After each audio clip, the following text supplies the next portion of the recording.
This audio has been taken from the Citizens Archive of Pakistan's Oral History Project. I was always in Lahore and I migrated to Bombay, where my husband belonged, where the whole Parsi community is based.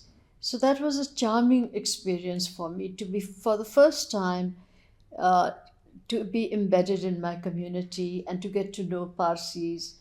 And I think a lot of what I learned there went into the Crow Eaters. I realized what a nutty, funny community we are. Not that we are not nutty in Pakistan too, but we are very few. I did my metric privately in Lahore, and then I did it at 13, which was stupid. And my whole education is a mess. I don't even want to talk about it. But the main thing, what I learned was when I was 11, my private tutor, who never, I luckily did not have to learn maths or geometry or any of that, which we don't need at all. So I could just learn whatever I liked. So it was history, bits of geography. And then she gave me, when I was 11, Little Women. And that opened out my world because you see, suddenly my world had been so narrow, not going to school, not having too many relatives around, in Lahore, very few friends at that point. And suddenly I saw a world of people in the book and I learned of human relationships. And then I immersed myself in reading. That was my passion. It was a little madness, in a way, because I just lived in books, in fantasy. Of course, I read all the Enid Blytons and I read all the comics going. But then when was about 13, I started to read Pickwick Papers. It became my total passionate favorite, and I read it about 5 times by the time I was 18. That and Anna Karenina, these were my two great passions. Then I read Swiss Family Robinson and all those books, whatever I could lay my hands on. My parents were, I don't think between them had ever read a novel. They would, read only very edifying, very few books. Then, after I went to college and got married in Bombay, then I came back and got remarried when I was 26. And then I went on my first honeymoon. I mean, this was my second honeymoon, really. And I went to the Karakoram Highway. And that's where I heard uh, we were invited there by Major Safta Butt, who later became General Safta Butt. He was building the Karakoram Highway, and this was total wilderness. We had to, of course, the jeeps were the roads were broken, they were breaking all the time, and wherever we were, they had a little camp. Wherever we were protected by pickets. And that's when he told me the story कि तुम्हारे आने से 1 महीने पहले we saw a little girl from the Punjab with her old tribal. And the Jawans who were building the road were very excited कि ये tribal क्या कर रहा है इस छोटी लड़की के साथ उनको बुलाया. And he said, I'm taking her across the Indus River to be married into my village. A month later, they heard that she had run away. पता नहीं उसके ऊपर क्या क्या जुल्म हुए होंगे. One never knows if she was bought, if she was turned into a prostitute. All these are conjectures. But at that age, as soon as I came to Lahore, I wanted to write this girl's story and also talk of the incredible beauty of those mountains and of the Indus River out there. It was, that air out there, the mountains out there were a mystic experience. You just wanted to be there. You wanted to walk into the river, although you have died to do that, but you wanted to disappear into the mountains. You wanted to just be part of nature. So I wanted to describe these things, and I think in The Pakistani Bride, one of the main characters is nature, is the river, are the mountains. Have any of you read it? Yes. Yeah. And of course, then you know the girl's story. So all I heard was that she ran away, and the army, if they could have helped her, if she had come across in the Indus somehow, they could have saved her. But she was in the absolutely Gairi Ilaka, unadministered territory. And we were intruders there. We could never go there. Even the army could not go there, you know. So when I came back to Lahore, I said, I must tell this girl's story. I must describe the mountains. मैंने एक आध article भी लिखी थी उस ज़माने में, I think Civil and Military Gazette भी था, उसमें लिखी थी describing the mountains a little bit. And then I started to write this girl's story. I thought I would write a short story, but you know, while I was writing it subconsciously, where did she exist from? Who were her parents? How did she meet the tribal? All these I had to create. And in creating them, I discovered that I'm writing a novel and it's not a short story.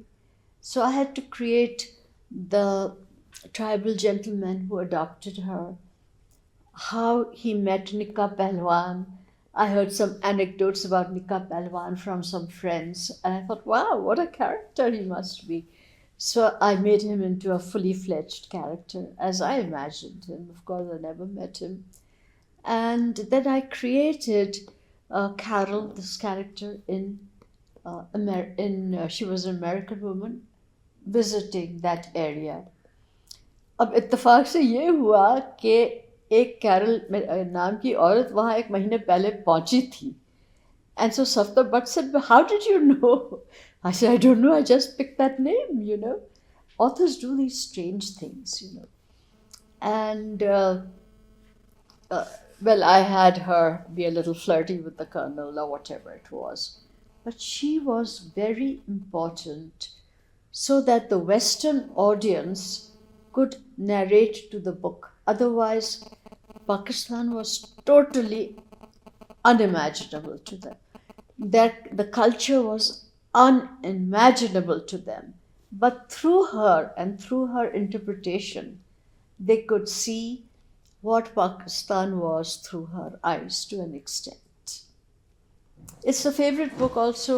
I find it accessible to Americans because it's a very easy book to read. Child, I felt I was happy. You know, now I'm talking of real small childhood. Langar, you know, I had some operations and surgeries, and which were very painful memories, which I've narrated in this As Candyman. But besides that, whenever I could meet children and walk, even if I was limping, I was happy to be around children, you know, from the neighborhood.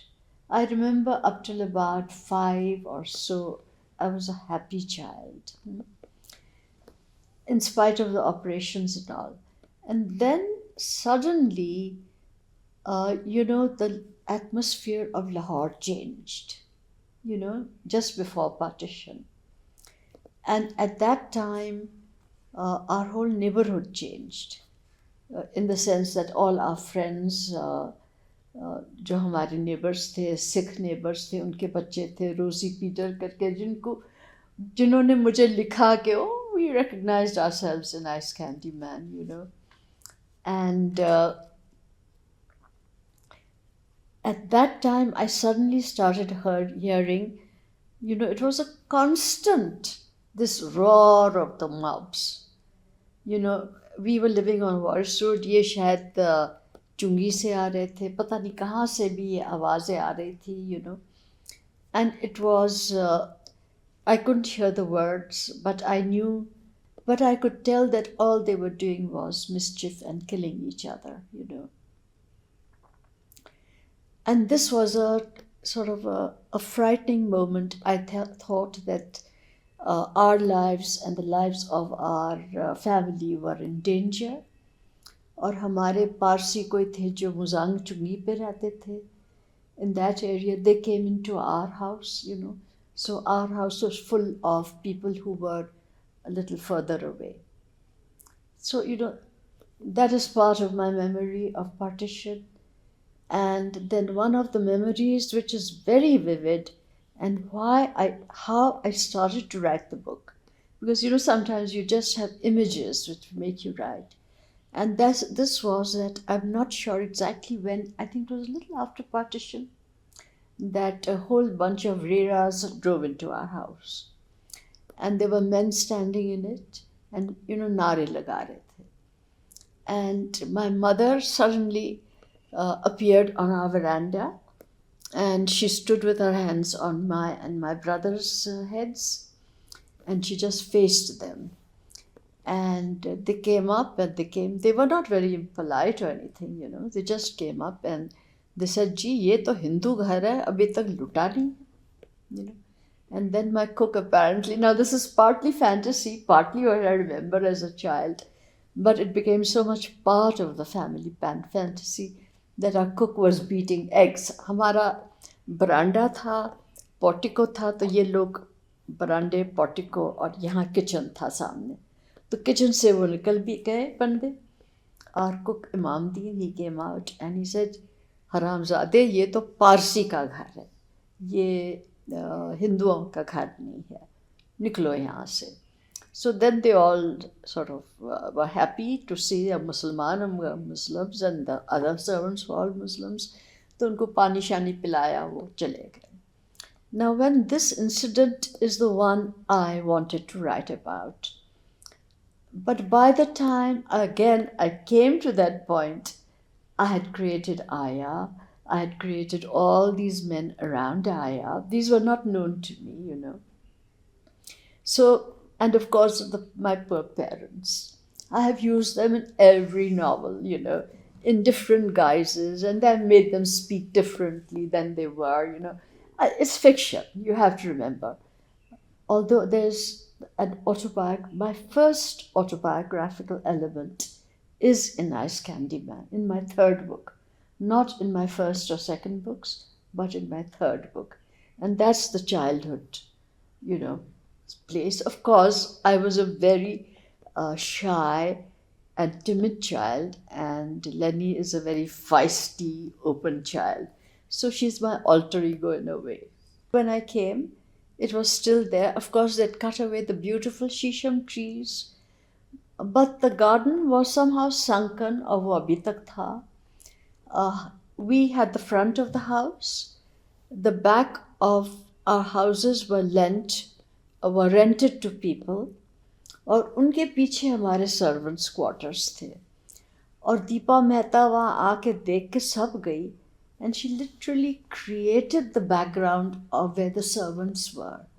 So that when my brother also came for Delhi to the shoot for a little while, and he saw that, and he had tears in his eyes. And he said, "Ye Deepa ne to hamara pura childhood create kar diya hai," It was a very touching moment for him and for me. My life became, as I said, very limited. But there was something happening in the atmosphere I knew which was very disturbed. People were whispering about women, उसकी बेटी के साथ, उसकी बहू के साथ, उसकी माँ के साथ, and I wondered what this was until some years later I realized they were talking of women who were kidnapped and brutalized, And then, of course, I heard stories of various neighborhood women. I heard horrible stories about trains coming in with butchered people. There was this horror surrounding it. In my own house, one evening, my parents were sociable with lawyers for some reason, because my father always had a lot of cases going. And one evening I heard there was a Hindu, there was a Sikh, there were some Muslims, there were us, and I was, of course, too young to be in the party. But suddenly a fight broke out. And it was a communal fight. I could see that, And I could see that one of the Hindu gentlemen was being beaten up by the other people. And I realized that these people were resented because of the stories that were coming in from the other side. Whatever the reason was, this existed in our household, this tension. And after partition, they had moved away. The Hindus had all gone. My parents' friends were Ralyarams, who were at the end of Wars Road, Mangat Rais, who for a while rented a portion of our house. I think the gentleman is still alive, and he has a big affair with Narantara Sehgal, and he's written all wonderful letters to her. वो किताब में भी छपी है. And these people who were part of my family's friends moved away, and then my parents had all these wonderful Dr. Ajmal, uh, Justice Shabir, Justice Rashid, uh, lawyer Anwar, Mr. Anwar, I used to know him as Anwar uncle. ये सारे उनके जो friends थे रोज़ आके garden में बैठ के bridge खेलते थे, कॉस्मोपॉलिटन क्लब में ब्रिज खेलते थे. I was just by the way, nobody knew me, I was too shy to be among them, but I could see them and know them, that's all. Lahore mein to they were well behaved. In Karachi they were even generally well behaved. In Bombay and Delhi had a lot of Parsis too. In Bombay, I used to go every evening. I had a very strange marriage. My husband would drive me to my aunt's house every evening. वहाँ ताश खेली जाती थी. I used to be with my cousins and with my aunts. तो वो कुछ कहानियाँ मैंने वहाँ सुनी. But I was happy to be embedded for the first time in a social community, playing cards, being with my cousins, and it was a different life. Of course, it was a big cultural shock because around me, like my husband and people around him, they were all used to going to dances and dancing, and I didn't know any of that. So anytime there was a big party or a dance for some reason, it was, I now believe, psychosomatic. I would bend my knee and my knee would swell up so much, and I was saying, how can I go? And then my husband said, for God's sake, every time we have to go out, your knee swells up. And, it was too much. I was like a village girl from Lahore, and going into the big city was traumatic for me. But very slowly, I discovered there that at that age, first time I discovered that people were reacting to me as a woman, as a pretty woman. And I'd never had that feeling in Lahore, because I was so secluded. My parents didn't let me go around anywhere. And this slowly gave me confidence. Being in Bombay gave me confidence. But then I came to, there was the marriage, which was very unhappy, who sort of fell in love with me, Noshir. He was Noshir Sidhwa. His father was an activist in the freedom struggle. He was very, very involved. In fact, he was became a member from Sindh of the first Nehru cabinet. Then he moved there. And my husband said that he played on the laps of Gandhi and Nehru, क्योंकि वो उनके घर आते थे. And he told me a lot also about partition, the background of it. He knew a lot. Because when I was writing Ice Candy Man, I did a little bit of research. I read a book by Pendleton Moon, where for the first time I learned the brutality against the women. Mostly I write. I feel research retards the story, and I'm a storyteller. But I incorporated all the truth that I could find of what happened to women and how the men reacted to Aya. Aya was representing, in a way, all the women who were brutalized. And then Hamida, another Aya, came, brutalized from the other side, and I could fit in only that much, what I could fit in naturally. There were these uh, divorce proceedings, तो मैंने काफ़ी देर वहाँ निकाले. And then I came back to Lahore. I would come back and go back to Bombay as an Indian because I had an Indian passport then. And then when I was about 24, 20, 25, मेरा divorce पक्का हो गया था, और 26 I got married again. I was a changed person too, and my husband Noshir was again another very social person. तो उनके यहाँ parties होया करती थी, and I used to go there. And my parents were alive then, and but after marriage, the social life I saw was, exactly as it is today. मेरे ख्याल में my husband never had dinner in the house. और मुझे भी घसीट के ले जाते थे. It was almost like we were chaperoning, the women were chaperoning the men, and the men could have their little drinks and their little jokes, and we would be sipping Coca-Cola. रोज तैयार होके जाना. And sometimes I would resent this and be with the children, and then my husband would get very angry. He would say, देखो सब कह रहे थे हम अपनी बीवियों को लाए हैं, तुम अपनी बीवी को क्यों नहीं लाए हो. So it was a compulsion that you had to go to these parties. I began to resent that.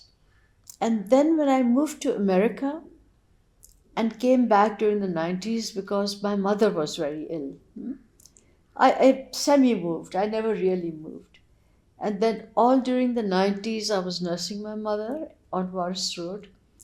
At that time, मेरी फ्रेंड नासरा इकबाल, जावेद इकबाल की बीवी, वो भी मेरे साथ, वो तो लॉयर का काम करती थी, मैं राइटिंग का काम करती थी. तो हमने तय कर दिया था कि हम तो I'll go and fetch her at about 10:30, 11 o'clock, and we'll go to parties at that time, just in time for dinner.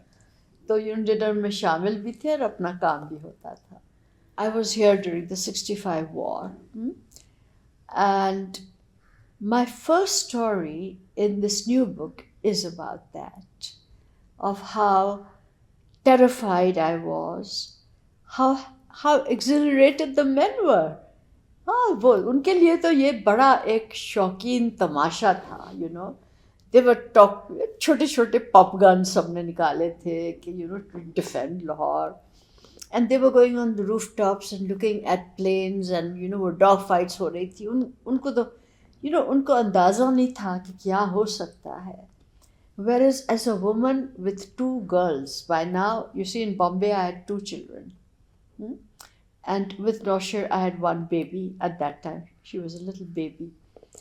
And I was terrified, so I went off to Pindi. My husband didn't come. और पिंडी में भी जब मैं गई तब पाँव ही गिरते रहे. It was a terrifying experience. I've described that all in the first story. I've also described in that our first house, you see, my father during partition, वो कुछ खुदरती बिजनेसमैन थे. मैं तो बिल्कुल प्राइवेसी में चुपचाप लिखती थी, क्योंकि मेरा हस्बैंड का फैमिली भी बिजनेस था, मेरा भी फैमिली बिजनेस था. तो अगर पता चला किसी को कि मैं किताब लिख रही हूँ तो वो मजाक उड़ाते मेरी. So they would jeer कि बैप्सी ने क्या लिखना है, रोमांस लिखेगी, वो मजाक करते थे. So even my brother didn't know, but he vaguely suspected. अब एक दिन वो फैज़ साहब के साथ जहाज में बैठे थे coming from Pindi to Lahore. And Javed Iqbal ने क्या किया था कि after my book was self-published, before it was launched, he tore off the back and front covers and gave it to all the writers he knew.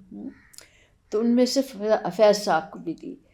तो Faiz opened this ragged little book and he showed it to my brother and he said, ये कोई पारसी औरत ने लिखी है, तो तुम बता सकते हो कौन है?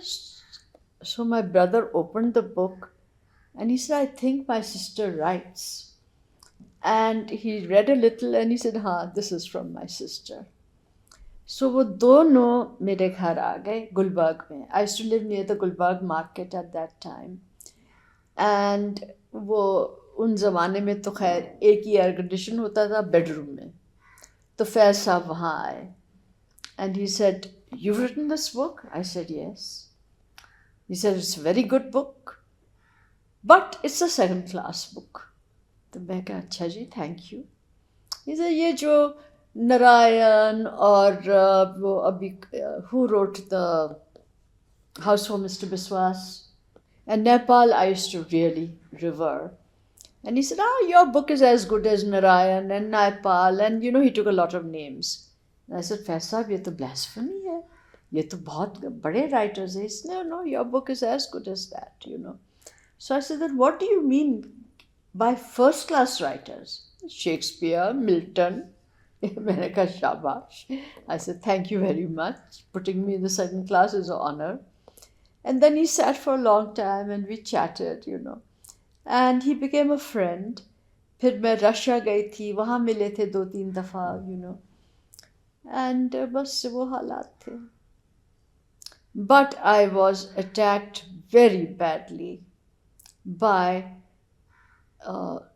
for some reason by the male writers. एक jealousy हो गई थी.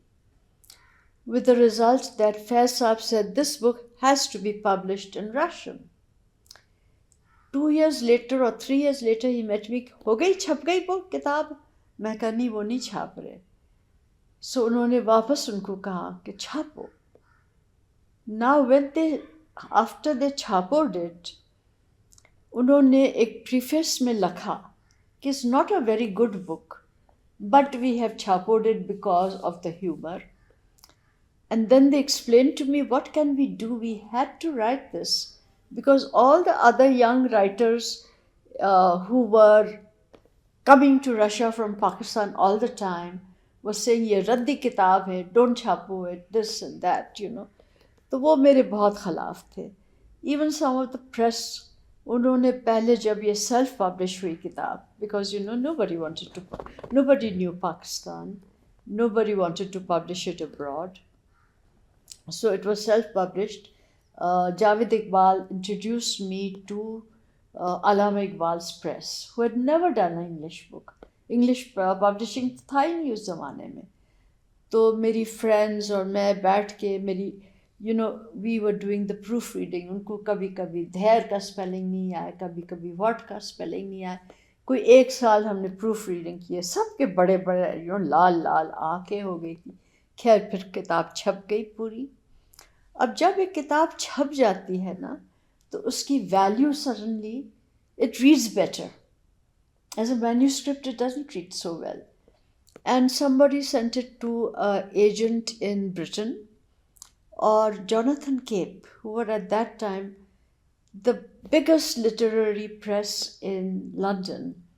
और उनकी जो head थी Liz Calder करके, she was supposed to be the literary lion of the English literature.